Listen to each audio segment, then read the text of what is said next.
As far as the Indian Army is concerned, we have created the technology committee, which is Empowered Technology Committee, which has got 16 technology clusters, and these clusters are all over the media. We have already given out, and we've also given out which is the principal staff officer to be connected to and which is the director general to be connected to. Because whatever you have, you don't have to come through me or the deputy chief ISNC or with the ADG, ADB. You can just go to them directly. Those DGs are meant to do this, whether it's robotics or it is with the quantum technology, blockchain, you name a thing, and we have the people name for it.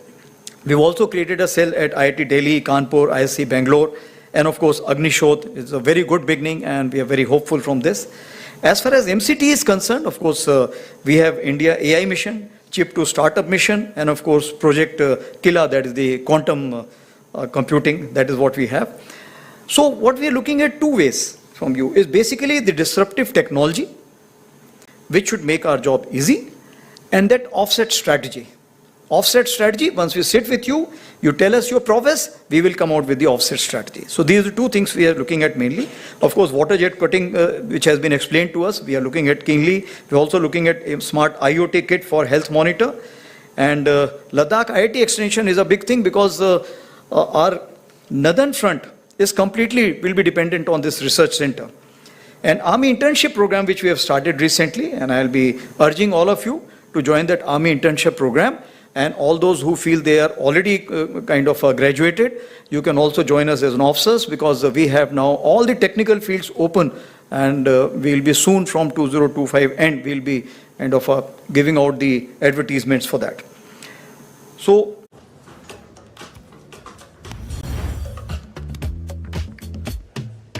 metallurgy, microelectronics, precision guidance, gyro sighting system, seekers, cybersecurity and military-grade secure communication technology, AI and ML, of course, quantum computing, robotics, unmanned sensors and systems, synthetic biology, and Ladakh Center is going to play an important role.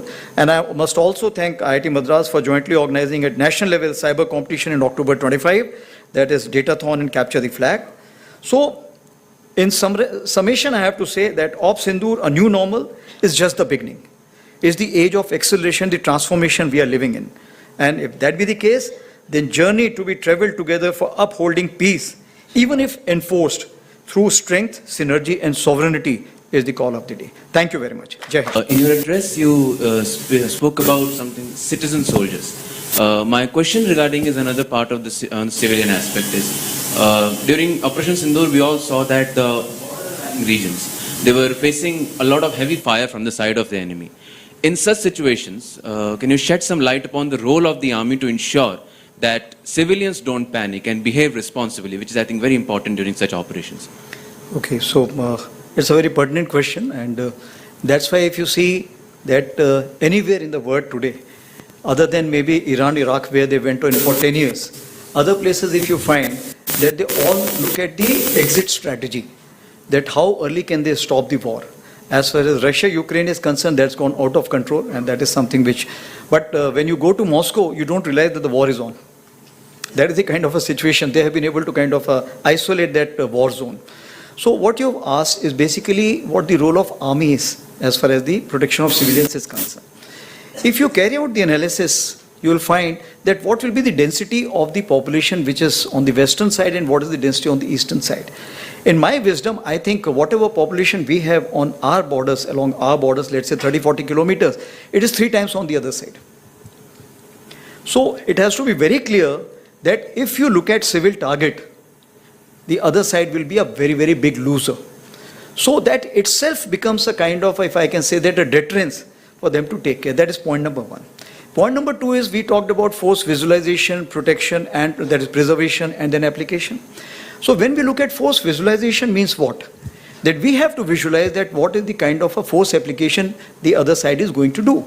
Based on that, the actions are taken on ground. You saw that the civil defense exercises took place. The NCC boys went around and spoke to everyone. There were community centers which were identified. People were talked about if the shelling takes place, how the blackening of the complete area has to be carried out. Those rehearsals were carried out. In 2019, we went in for along the LC, the major drive for constructing the community bunkers. Because the line of control, as you see, the firing is on in a big way. So what it means, the population which has been impacted over a period of time is conscious of it. And if they're conscious of it, they're taking all these actions. At some place who were in depth, they said, okay, it will never come to us. But when we found that the drones which are coming inside, and of course we shot them down, then we found that other players also who were not looking at bunkers and they said our houses are safe enough, also started looking for the bunker construction material. So what we are looking at now, that awareness, what actions to be taken, that in conjunction with the NCC, in conjunction with Civil Defense Organization, in conjunction with the civil administration, and also look at more such kind of a, if I can say that, infrastructure coming up all along the border. This is what we are looking at. And if anything falls of enemy, any ammunition, it will fall on us first, then only it will go to the civilians. Thank you. My question was regarding the use of technology in Operation Sindoor. So could you elaborate on the use of technology, specifically drones and related devices during Operation Sindoor? Also, do you see non-kinetic warfare playing a key role in going ahead with what we'll do next? So as far as the drones are concerned, let me tell you that since I was commanding Northern Command for 2 years, and there the drones is something which is the daily requirement because of the half front which I talked about, that is the counter-terrorism operations which we carry out. But we realized that the drones which we bought over a period of time, the acquisition process is so long drawn that whatever we wanted about 5 years back came today. But the requirement was something which must be manufactured today. It should be state of the art and it should come. So what we did, as far as we are concerned, we used those drones. We modified lot many drones. There is a book which is called as Jugaad, and you all must read it because Indians are very good at it. So what I am saying that our special forces and some organization which are with the DRDO and our intelligence sat together and modified the drones as per the requirement. And these drones, we used it effectively for the destroying these targets which are there. And if I can say that, to the extent that industry came forward in a big way. No names, but the industry came forward. Whatever they had, they told us, this is what is available with us today. Please take it and use it the way you want. We said, money, forget about it. So this is what is the patriotism and nationalism all about when we talk about that whatever was there with the country, everything came forward and we used it effectively. But was it enough? No. It was only 1/10 of our aspiration. And that is why a huge chunk of now emergency powers have been given to us. And from that emergency powers, which we are buying in a big way, the lot ammunition, the drone equipment and counter-drone equipment. This is what we are looking at. Thank you. Kamakoti, Director IIT Madras, the uniform colleagues here, General P.R. Shankar, Professor Manu Santanam, because of him we are here today, and of course Mr. Manoj Jain. And besides this, of course, eminent industrialists, technologists, members of the vibrant startup ecosystem, faculty of IIT Madras, young friends, especially Karthik and the organization team, which were constantly in touch with us to organize this talk. And of course, ladies and gentlemen, and my dear students, because of you, this IIT Madras exists, and we are actually banking on you for everything what I'm going to speak hereafter. So, of course, as far as your institution is concerned, I don't have to say anything. It is one of the best. We know it. Its unwavering commitment to excellence, research and innovation and technology.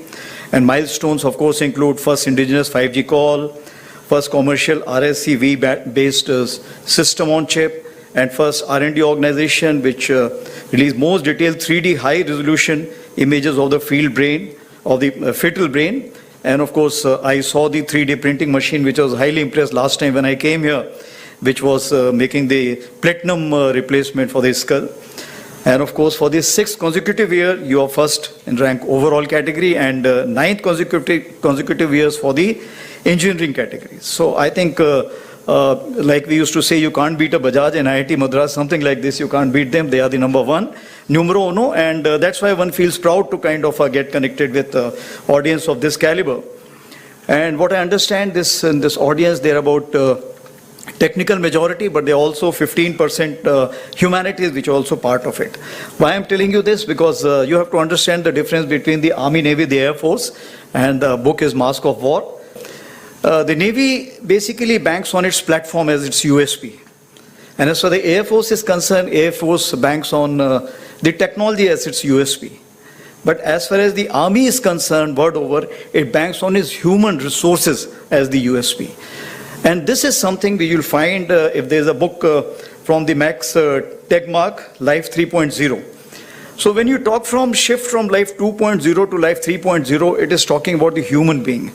So human being is the one which will be most responsible for these kind of activities when we are looking at the transition and technology-oriented kind of future. So what it means that human resource and technology, the best binding which you will find is provided in the army, and that's why this Agni Shodh was very critical to all of us. Even in National Defense Academy, what we are looking at, that we are having the technology as well as the humanities combining together, because the decision to apply what kind of a technology, because it has this ramification, second and third order effect, that has to be understood by the human brain, because technology in isolation will have its own implementation or implications.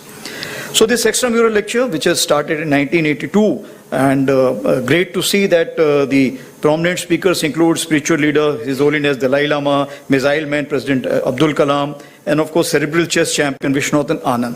So let me connect with these three before I move ahead. So as a spiritual leader, His Holiness Dalai Lama is concerned, since I am also the Colonel of the Regiment, now Honorary Colonel of the Regiment Ladakh Scouts. And Ladakh Scouts, the spiritual leader is Dalai Lama.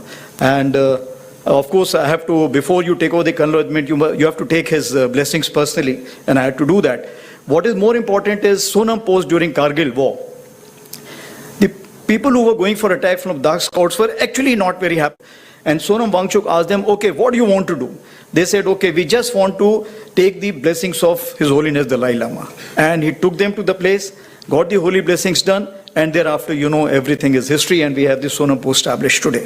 Of course, Missile Man, of course, the DRDO and missiles, something which is very close to the military, I don't have to speak about. And as far as cerebral chess champion Viswanathan Anand is concerned, he is a master of chess. And of Sindoor, what we did, we played chess. Now, what does it mean? It means we did not know what is the next move the enemy is going to take, and what are we going to do. This is something we called about the gray zone. Gray zone is that we are not going for the conventional operations, but we are doing something which is just short of the conventional operations. Conventional operations means go with everything, Clausewitzian approach. Take whatever you have. And if you are able to come back, it's okay, otherwise stay there.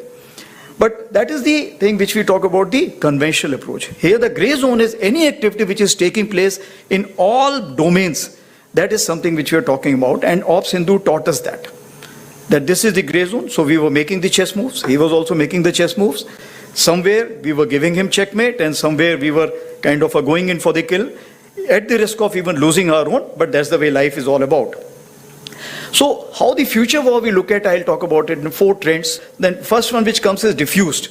Diffused means the battlefronts are actually not defined. There's no clear battlefronts. And do we look at as of today that has the Indo-Pak war finished? Has the Iraq-Iran war finished? Has the US-Iraq war finished? Has the Afghanistan-US or Russia or Pakistan conflict got over? The answer is not known to you and me. So what I am saying, these are something which are perseverant wars, and we have to live with this kind of a situation. Today, globally, 56 conflicts are going on with 92 countries. And this strategic continuum of persistence will continue to grow. And the second one is democratized. When we say that is the conventional, hybrid, non-traditional, all these wars are taking place together. And earlier we used to, let's say, depend on the big platforms and Second World War. This is what something is going to play a role. But now, let's say if there's a tank squadron which is there, and suddenly you take a kind of a swarm drones which can fire the missiles. It's the major vulnerability for tanks today. Of course, that's why in the tank regiments also we are raising the drone kind of elements and counter drone elements for this reason. But what I am saying, the battlefield equalizers is something which has come through. A platform in its size does not make a difference. What it makes a difference, how can you counter it? So a small intelligent move, a smaller technical kind of a move which is there, was asked that will you have the robo-soldiers later?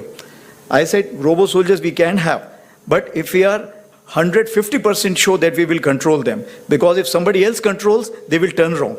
And if they turn around, you're gone. So that is what the technology counts about. Coming on to the third one is the diverse. Now, when we talk about diverse, the Ukraine-Russia war, which has taught us that they are using the robo-dog also, but they are using the live mules also, animal transport.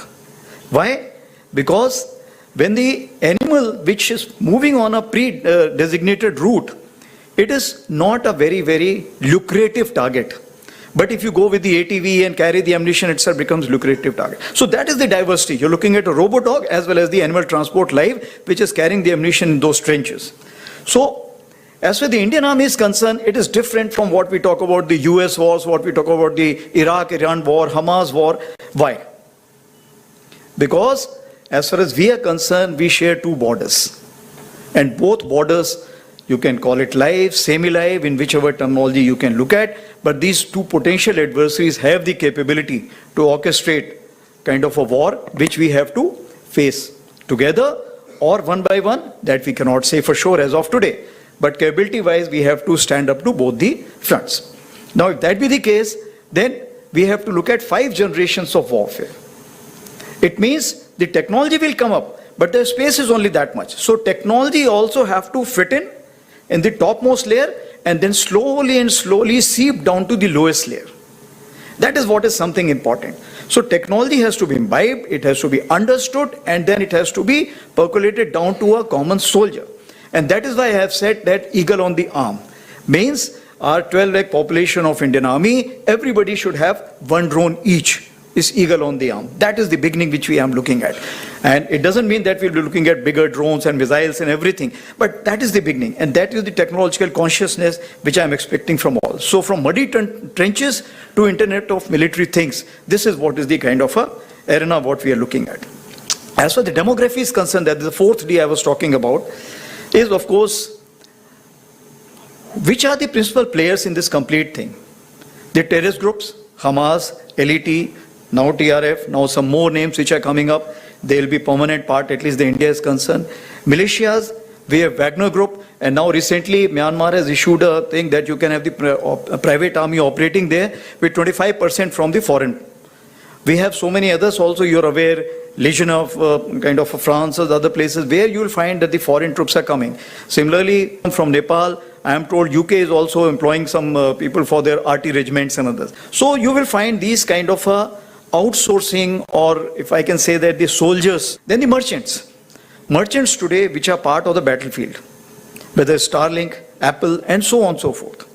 Of course, we have the citizen soldiers, and I must tell you, when Kargil happened, the citizen soldiers were prominent. We had the shepherd who told us that where the intruders are, and the last Chief Justice of Jammu and Kashmir, Mr. Tashi, he himself galvanized the locals and himself carried the ammunition for the troops during the Kargil war. So what I am saying, citizen soldiers are omnipresent, and any kind of information which they have, if they give us, for example, drones, as you see where the drones are flying, so that if it is put in the app, it helps us knowing that whether it's our drone, whose drone, and this kind of a thing we have tried in the Amarnath Yatra recently in J&K. And if it becomes successful, we'll develop it more, and with the kind of intelligence which is sitting here, definitely we'll be able to make it more, if I can say that, fail-safe proof. Of course, the Guardian Force is concerned, this is the invisible, if I can say that, the non-kinetic handlers. And this is where you all come into play in a big way. Because today war has 4 quadrants. I will not have time to explain the 4 quadrants, but the non-kinetic quadrant is something which you can start today. And the next war which we are looking at, it may happen soon, and we have to prepare accordingly, as already been brought out by Director, that in this we have to fight this battle together. This non-kinetic has to be fought together. So what are the deductions? That as far as whole of nation approach will be there for the next war, it is not the military alone which will be fighting. Let me assure you very clearly in this issue. As far as the grey zone is concerned, it's ever present, and this will remain. As for the multi-domain, cyber, cognitive and space, these are the new terms which are coming in, and these are the new terms we need to learn more from you. We can tell you what do we want and what do we need to counter, but how, when, why is something you need to give us the answer. Atmanirbharta. Atmanirbharta, it's a long-term thing. Presently, whatever technology is being imported from outside and being called as Atmanirbharta, definitely it has a hidden cost. We are ready to pay more cost if it's purely made in India, because then we know that we can change it, we can modify it. No No beats, no bars, just chaos overpowering the music. The music does not need to move the world. Sometimes it just has to move me. I am unstoppable when I put them on. When we have the exchange of intelligence with our neighbors on the other side, we'll definitely get to know which are the troops which are moving in what places. So what I am saying that interconnections are also equally important, which we call collaborative. And these collaborative will also after some time will go to the satellites and so many other agencies which are there, which are meant for a commercial purposes, but can also be used for the defense purposes. And if a synergistic approach is concerned within us, that is the tri-services, NTRO, and so many other agencies which are there. So finally, if I look at that, India is facing a 2.5 front, and if it is facing the land borders, then keeping in with the psyche of the people in India today, currency of victory will remain as land. And that is, with that premise, I will say that what all actions have been taken and what are we looking at. 2016-19, again, we got 2 wake-up calls. We went in for a major transformation, whatever we could, and we declared as a decade of transformation, which actually year of transformation given by my predecessor, General Pandey, and then we made it decade of transformation because changes don't come so fast. You need time. Years of technology absorption, we created 2 years because technology, like I told you, has to be absorbed at the top, but it has to seep through a soldier, and it is not so easy. It's a social change, and social change cannot come with a jerk. And of course, year of reforms, which were declared by our Honorable Raksha Mantri, and that is what was a major catalyst and a major kind of anchor for change. And all this combined together, we put a vision for Viksit Bharat 2047 for the Indian Army. So, Peter Drucker said the best way to predict future is to create it. And if that is the case, actually it helped in Op Sindoor because when I took over, the first thing which I did was the multi-domain operations war discussions. Multi-domain operations is basically how the technology can be imbibed in the warfare. Normally we have been doing the bean counting, okay, how many tanks, how many infantry battalions, but this is the time we went in. And it was not purely military. We had the academia joining us from all these stakeholders, whether it's CERT or anyone for that matter. We had those people and they told us that what you can do, what you cannot do, and what you're doing is Stone Age or it is actually in advanced stage. So that is how it showed us the mirror. And since it showed us the mirror, it helped us in a big way. So moving ahead, I will just talk about the Op Sindoor as such. And since Op Sindoor, you may be actually saturated by seeing the TV and the parliamentary debates. So I will not spend much time on that. I will say how the technology came into play. But certain things important. 22nd April, you're aware what happened in Pahalgam, and it actually shocked the nation. 23rd is the time when next day itself, we all sat down. And this is the first time which RM has also said, I think enough is enough. And all the 3 chiefs were very clear, something has to be done. And the free hand was given, of course, that you decide what is to be done. And that is the kind of a confidence with the political directions and political clarity for the first time we saw. And that's what made a difference because we want to do a lot, but that kind of hand-holding and kind of free, no terms of restrictions, if I can say that. And that is what kind of raises up your morale. And that is how it helped our army commanders or commander-in-chiefs on ground to kind of act as per their wisdom. Of course, then 25th, we visited the Northern Command, as you're aware, that is the place where we thought, planned, conceptualized, and executed the 7 targets out of the 9 which were destroyed, and where a lot of terrorists were killed. 29th April, of course, was the time when we met the Prime Minister for the first time, and thereafter, next day, of course, why I'm telling you this, because it's important that how a small name, Op Sindoor, connects the whole nation. And I was telling director also that when he briefed me on this, he said, okay, we'll have this name Op Sindhu. And I thought it is Op Sindhu. Sindhu is basically Indus River. So I said, excellent, sir. And the Indus Water Treaty has just been frozen by you. He said, no, it is Op Sindoor. And just see, this one name has connected the whole nation together. And today people are saying Sindoor to Sindhu. Everything we have taken care of. But that is something which galvanized the whole nation as such. And the soldiers per se, because when I went on ground and I told them that, look, any sister, mother, daughter, whenever she applies the vermilion or the sindoor, she will always remember the soldier. And I think that was the connect.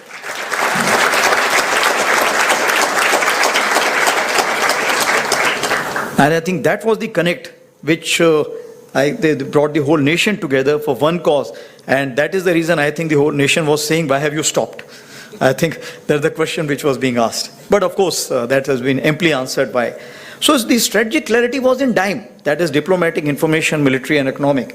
And that's why you see that the IWT was frozen, then High Commission strength was reduced, the defense personnel were moved out, persona non grata they were declared, and visas were revoked. Because when you go for such kind of offensives, what happens, you need to always look at what the other side is thinking and how this chess is going to get played. So what we did, we created a red team.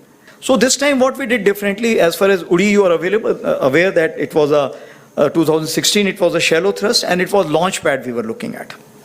It is basically to convey a message. As for Balakot in 2019, we were looking at Vikram चाहे जितना भी फड़ पड़ा ले ढूंढ नहीं पाएगा. We're experiencing some turbulence. Security! Ria!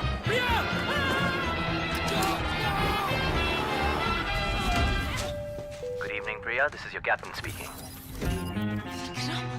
कैसा लगा मेरा स्टंट? एक हिंट तो देते. Hint. done, and even Pakistan was not expecting that the heartland will be hit, and that's what came as a shocker to them. But were we prepared for it? Yes, we were prepared for it to absorb the blowback which will come up.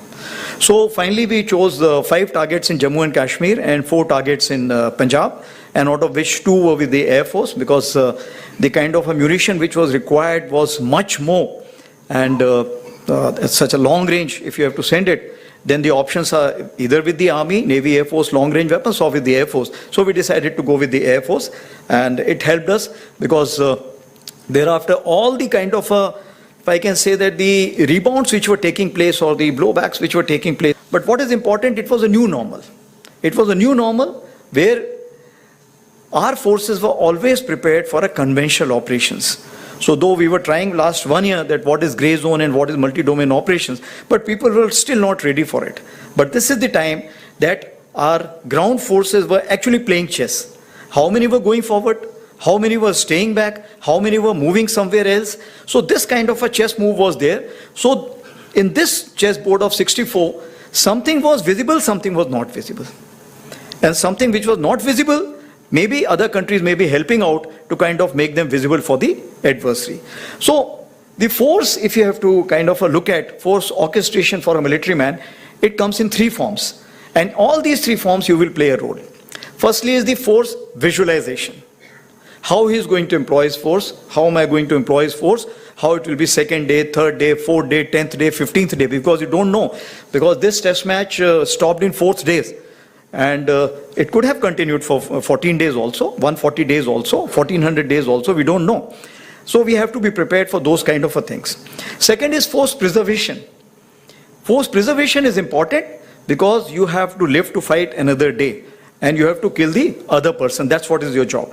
Not to lay down your life unnecessarily. It is to make sure the other person lays down his life and he feels happy about it, and you feel happy by facilitating that. So if that be the case, so force preservation becomes important, and it has a major role when we talk about the various drillings which are required to be done in the mountains, and so many bunkers of different kind which are required to be made, and if I can say the preemptive actions which are required to be taken, and the third one is application, force application. So these are the 3 domains which we look at as a military man, and this is what something I will just give the amalgam of some issues that how we went about and where your role comes in. So I will just talk about the technology and ops Sindoor. So firstly, let me assure you, it was a whole of nation approach and the collaboration was there. Was it in conjunction with other nations or not? That's a moot point, but it should be. It should be in long run. As for deep data mining, that became a criticality that if you had the deep data with you, it would have helped you more. So for last 1.5, 2 years, since our deputy chief is the one who's looking at data, big data analysis, integration and everything, we have started it in a big way. And if you have the data, then only you can go for the predictive analysis and all that. So this is something which is a big lesson we realize, and data is something now we are working out, and we are also looking at what headings, so that later on it doesn't happen that the data becomes so haphazard that we don't know how to handle it. Initially, when we were trying to digitize, we were just taking all the notes, files, and kind of just scanning. That was not digitization. Digitization is reading it, scanning it, and be able to get this kind of a job, which requires a major, if I can say that, processing capability. And this processing capability was not available with us. But again, courtesy the initiative of the deputy chief, we walked up to Maiti and they gave us, and that is the kind of a GPUs. So this is something which immediately helped Indian Army to go in for, if I can say that, data handling of a big quantum. So first one which I will talk about, the intelligence, surveillance and reconnaissance, because we realize that the common operational int picture is something which is important, or integrated picture which is important. We have for the Army, we have for the Navy, we have for the Air Force. But getting it together so that all the, if I can say, the layers can sit on one and then we can take the decision. That is something which we have not been doing. By the way, this is the first time that the India has one operational name, common name as Op Sindoor. Earlier we used to have, for example, if it's Kargil, so you'll have Op Vijay for Army, Safed Sagar for Air Force, and so on and so forth. So even if we were kind of having some problems, inside the room there was no cameras. We could sort it out and come back as a fresh man when we come outside. But what is important is the differences must be discussed and it must be overcome. And that's what we could achieve. So as far the ISR is concerned, we realize that whatever authorization you give, I have told you that I'm looking at Eagle on the arm to begin with. So whatever the small drone which has been shown to me today, I had discussed this dream last year when I had come here. And of course, thereafter, I realized that in the headquarters, things are moving very slow. So I created those organizations which are now kind of, to fill their quench for thirst, they have to buy all these things. So we have created the Rudra, Divyastra, Shaktiban, and of course Bhairav. What all this is already in the internet, you can look into it. So tethered drone, something which came as a kind of a big surprise to us, because the jamming was so high in this Op Sindoor that they could not cross, some they could cross, we could not cross, we could cross some. So the jamming was something which became a kind of a thing for the surveillance. So tethered drones is something which provides us that kind of a thing, because even if he wants to target, how many will he target? So the number is more, then it becomes easier, and there is no, if I can say that, the gap which is there. And that's why tethered drone became the talk of the town. And as far as the satellites are concerned, yes, satellites we realize that we need much more, but pseudo satellite came up in a big way. Pseudo satellites are the one which basically they, perhaps what we say, they come to a particular level and remain for the desired period what you want. And they cover the area what you desire to be covered. So that is something which we are also working out. The other side is also buying it. And this is some field. But what is important is not only the flying object. It is the electro-optical equipment which is there and the communication from that to the ground. This is something which comes into play, and this is also need to be seen. And of course, as far as the endurance of that satellite is concerned, important. So this time also what happened, some good Samaritans, no names, nothing, came up, because India exists all over the world and our diaspora is all over the world. And of course, if I can say that, picking up data from the social media and mobiles. There is another thing called as light situation, that okay, where was the light on today? Where was the concentration of light was more, here or there? Now to get this kind of information, kind of process it and come out with the inference, okay, this is what artificial intelligence, that this is what it could be. This is what something is required. And you will find all these fields you will play a very, very important role. Of course, we have lot many agencies, NTRO, ISRO, INT agencies, etc. And we realize that our platform which are common need to be much more empowered. So we are working towards that. And of course, we also need to strike a balance between the federated and centralized info flow. Because if you have centralized info flow in the cloud, then what happens? You will find that if that gets impacted, the only one, the reserve alternate which you have, that's all. But if you have a federated, then you'll find the local, at least region, will not get impacted. Because that will have its own as well as having with the central server. So this is the kind of a thing which we are looking at, and that is where you will find that all the three services have something called as centralization and decentralization. And a mix of that is something which is the orchestration of operations. The second one is narrative management system. So narrative management system is something which we realize in a big way, because victory is in mind. It's always in mind. If you ask to a Pakistani whether you lost or won, you say, my chief has become field marshal, we must have won only, that's why he's become field marshal. So what I'm saying, that this is how you can influence the population. So it is the domestic population, it is the adversaries population, and it is the neutral population. Can rising powers be accommodated? That's a question you have to ask, and you will get the answer yourself. So then we made inroads through our own way. And the narrative management system, by getting the social kind of a sensitive index, then getting to use the Twitters and other handles from other places. So the strategic messaging which was there was very, very important. And that's why the first messaging we did, that okay, justice done, of Sindoor, that hit the maximum, I am told, in the world today, the number of hits which received. So that was the strategic messaging by a simple message. And the logo which you see all over the world was created by a lieutenant colonel and a NCO. So we prepared all this. So when we were going in for this kind of Ops Sindoor operations, we were also going for these things, because narrative management system is important. So what it means, that when it comes to the technology, there is a technology here, there is a technology here. The big party would like to propagate a technology to be much, much better, and you will get influenced by it. And the smaller one will not have the money power to kind of propagate that. So that is where I think the narrative management system plays a role. And if we are able to kind of get in time, I assure you that we will be able to help out this kind of a smaller party also. As we dug through the OSINT, we could also declare the fake. And that's why with the IIT Guwahati also we have signed and for IIT Delhi also we have signed the MOUs on interacting or getting information from the OSINT. And this fake stamping was something which was giving a great credibility. Now when we talk about the predictive analysis, I told you about the big leaders, but I think with this kind of a thing we do not have time now, because even the corps commanders will change, even the naval commanders will change on the other side. So we need to put in all this data, and we should be able to see, okay, what is the thought process? What is he likely to do? No, predictive analysis is required, and that is where we all play a role in it. As so the communication is concerned, of course, secure battlefield networks, it helped us in a big way. Cyber defense measures. This is something, whatever you do, you will find you are still short of effort. And you know that what kind of attacks which were carried out, and we could ward off, we could recoup back wherever is required, you could rebound back. But next time, it may be much more. And whether that country will do it alone, it will be supported by some other countries, we do not know. But I have a strong hunch feeling that that country will not be alone.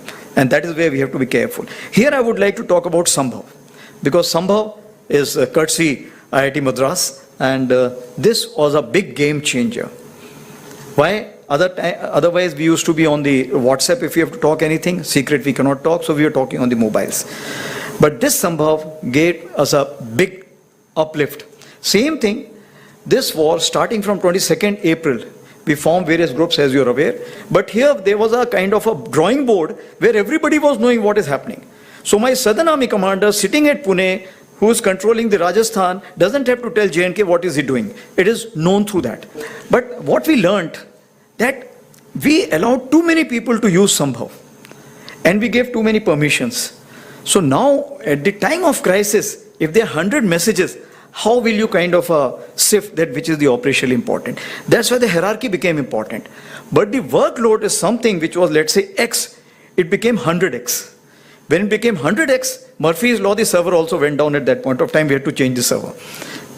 So then we realized that the hierarchy of communication becomes very important. So centralization is important, but decentralization is also important. And that is where once we make sure that the hierarchy was kind of reverted back, it became easy. But still, the load on Sambhav was very high, and I'm happy to note that Sambhav 2.0 is also being looked at, because that will kind of help us for Sindoor 2.0. So I'm sure before Sindoor 2.0 starts, Sambhav 2.0 will be actually commercialized. Coming on to electronic warfare, of course, you're masters of it, so I don't have to talk about it. AM spectrum dominance, jamming, I told you it was in a big way. But deception, we could do a lot with the electronic warfare. And beyond that, I would not like to speak, but as the, you know, that headquarters, etc., depicted from that. And of course, radar fingerprinting, again, deep data.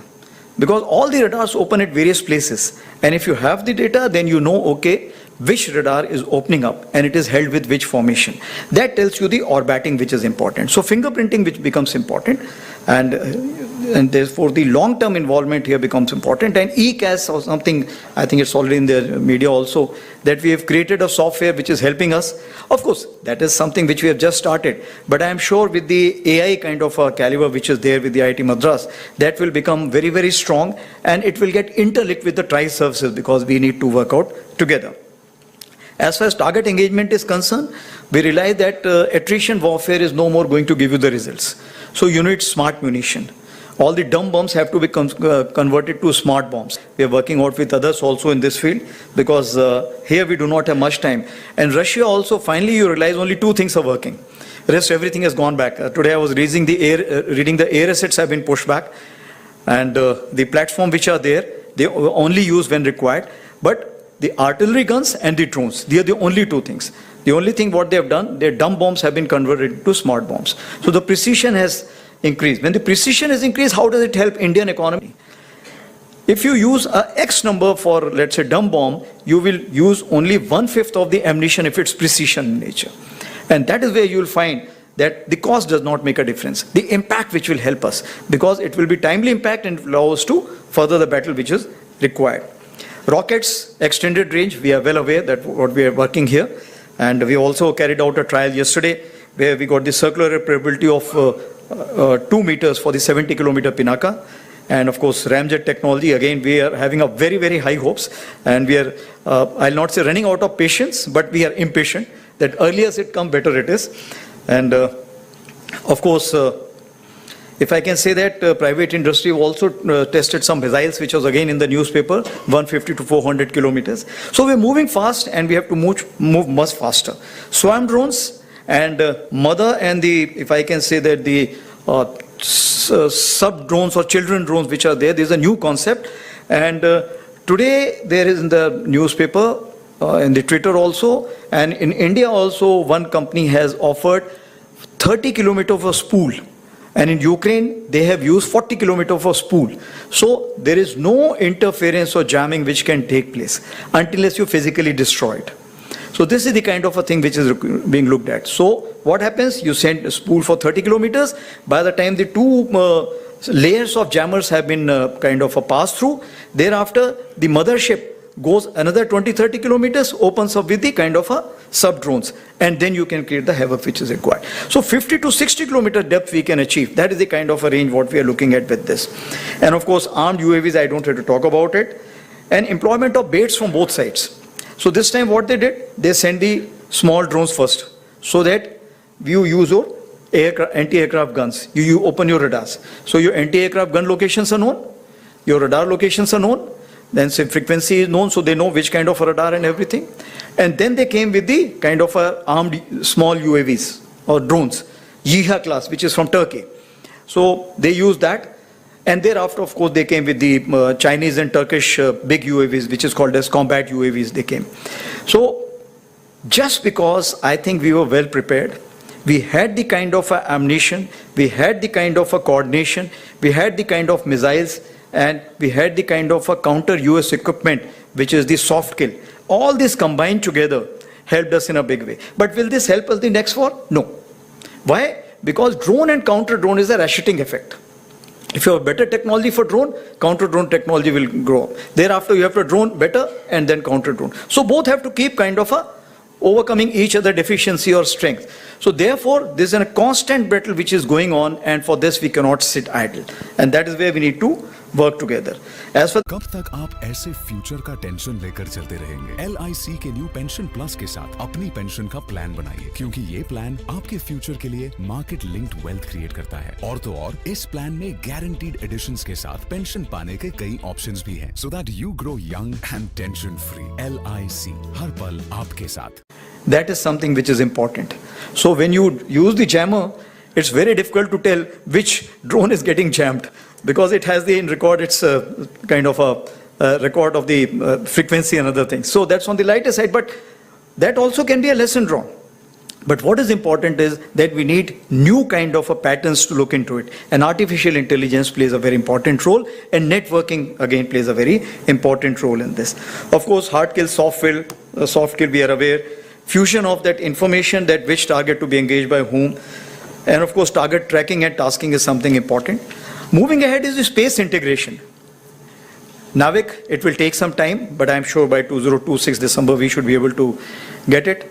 But as far as the space is concerned, satellite, we used it in a big way. Images, satellite images. But actually the requirement is much, much higher. The satellites availability is much, much lower. Every side, even if you look at the America also, they will also find it difficult when you go for an intense war. This time the intense war was not there. Was it a conventional war? There are not many questions. It was a conflict with an enhanced volume. So if that be the case, then we need images not only from the satellites. What are the alternate means? That is something. And if not, then can we get the change detection very fast? Is it going to help us? Communication PNT and anti-satellite which is there, that is something which you need to look into. So we are looking at low cost, low orbit, and also launch on demand. These are the two kind of satellites which we are looking at in the near future. As for the war sustenance is concerned, logistic management system. Now we have a logistic management system. The Navy has it, Air Force has it. Firstly, we need to combine that together, and then also combine it with the national logistics system. Because after all, we will find that it is not only the uniform people who can fit in the requirement, because when you have to feed in this 12 lakh population, whatever you do, if it's a long duration war, we have a limitation of how much we will keep with ourselves. So that's only one of the side. Deception and decoys, again IIT Madras is doing a great job in that. Biotech and human enhancement, this is something exoskeleton, we are working out with some IITs, and I'm looking that in a big way, and this is a big game changer. When you pick up something which is, let's say, about 20 kg, you feel like only 10 kg when you pick up with the exoskeleton. So that's why we are looking at it in a big way, and a lot of progress is being made, but I think it's still not enough. And also stress analysis sensor. This is something which is important, because we need to have these sensors now, so that everybody wears this, and we get to know how much is the stress, and depending on that we can send the people ahead, back, or a kind of a stress buster. We also have a go, no-go tablet, so you're aware in high altitude we've already prescribed for various places, the Air Force already has it. We've also, for accelerated acclimatization, we are looking at it. We have used some medicine which we are saying under the special conditions we can make this 6-day acclimatization to 4 days. But I'm very hopeful with Dr. Kamakoti now having this kind of a situation that you're having the lay-based institute. We'll be very happy to join this kind of a study on this. And what is important is that we need this technical study, because medical study requires 7 years, and I may not have 7 years to go. So when I'm saying 7 years for this, war to kind of a start. As far as AI is concerned, I think overall I have already talked about it, because it predicts the threat with the TSR. That is the time, space and resources. And that is where the AI plays a very important role. So whatever points I have given, if you combine this together, we'll get the TSR. We know that enemy has the capability, but when he's going to use it, where is he going to use it, and what resources he's going to apply. And that's what something we need to look into. And of course the distance support tools, as you're aware, that now we have rejuvenated our battlefield surveillance support system, and also CIDSS, which we are working with Bell, and of course Sama, which we are working out. So if I have to say so, that for the Viksit Bharat 2047, your and our convergence is very, very high, because as far as the strength for the future lies with the industry, academia and military triangulation. And of course, we also have to make sure that the bureaucracy, financial people and the government research agencies also be taken on board. As far as the Indian Army is concerned, we have created the technology committee, which is Empowered Technology Committee, which has got 16 technology clusters, and these clusters all over the media we have already given out, and we've also given out which is the principal staff officer to be connected to and which is the director general to be connected to, because whatever you have, you don't have to come through me or the Deputy Chief ISNC or with the ADG, ADB. You can just go to them directly. Those DGs are meant to do this, whether it's robotics or it is with the quantum technology, blockchain, you name a thing, and we have the people name for it. We've also created a cell at IIT Delhi, Kanpur, ISC Bangalore, and of course Agnishodh is a very good beginning, and we are very hopeful from this. As far as MCT is concerned, of course, we have India AI mission, Chip to Startup mission, and of course Project Kila, that is the quantum computing, that is what we have. So what we are looking at two ways from you is basically the disruptive technology, which should make our job easy, and that offset strategy. Offset strategy, once we sit with you, you tell us your prowess, we will come out with the offset strategy. So these are two things we are looking at mainly. Of course, water jet cutting, which has been explained to us, we are looking at keenly. We're also looking at a smart IoT kit for health monitor. And Ladakh IIT extension is a big thing because our northern front is completely, will be dependent on this research center. And Army internship program, which we have started recently, and I'll be urging all of you to join that Army internship program.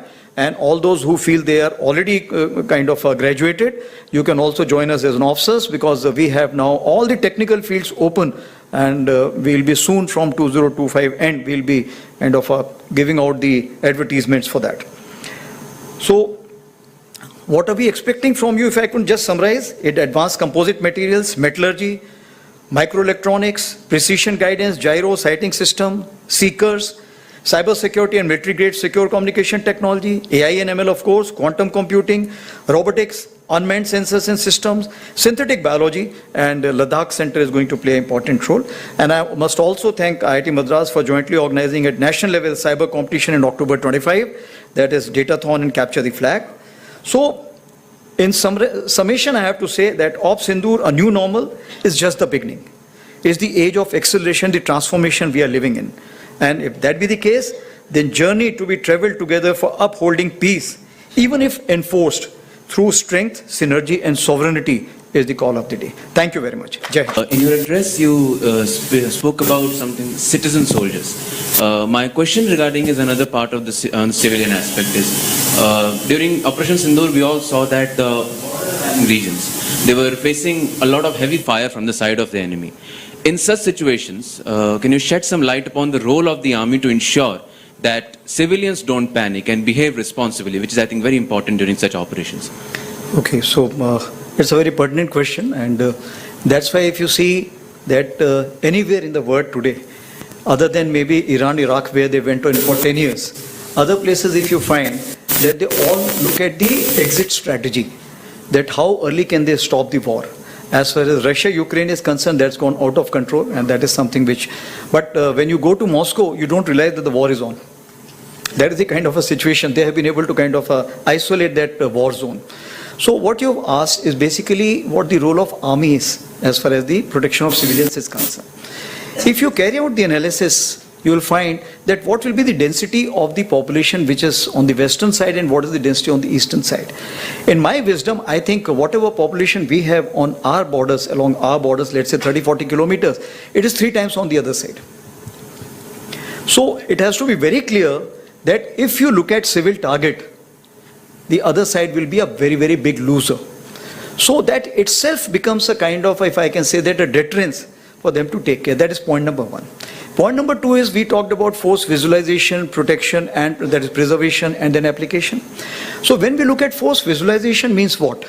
That we have to visualize that what is the kind of a force application the other side is going to do. Based on that, the actions are taken on ground. You saw that the civil defense exercises took place. The NCC boys went around and spoke to everyone. There were community centers which were identified. People were talked about if the shelling takes place, how the blackening of the complete area has to be carried out. Those rehearsals were carried out.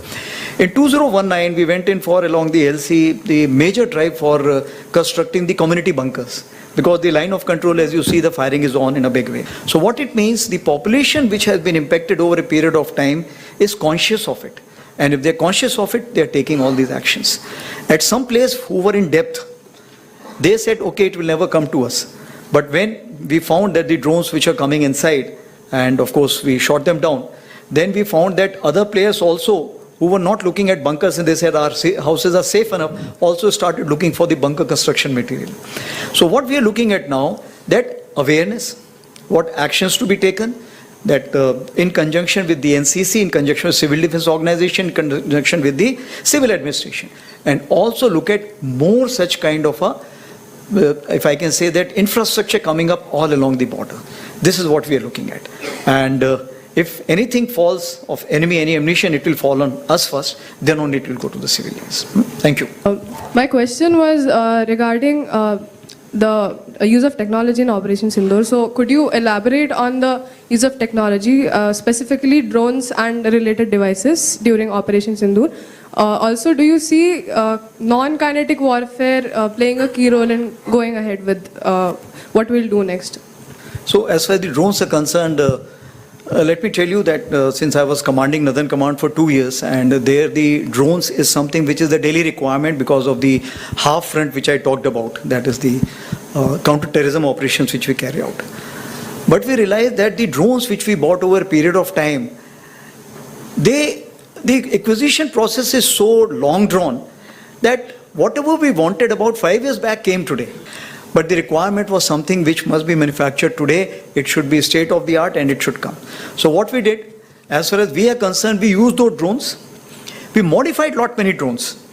There is a book which is called as Jugaad, and you all must read it because Indians are very good at it. So what I am saying that our special forces and some organization which are with the DRDO and our intelligence sat together and modified the drones as per the requirement.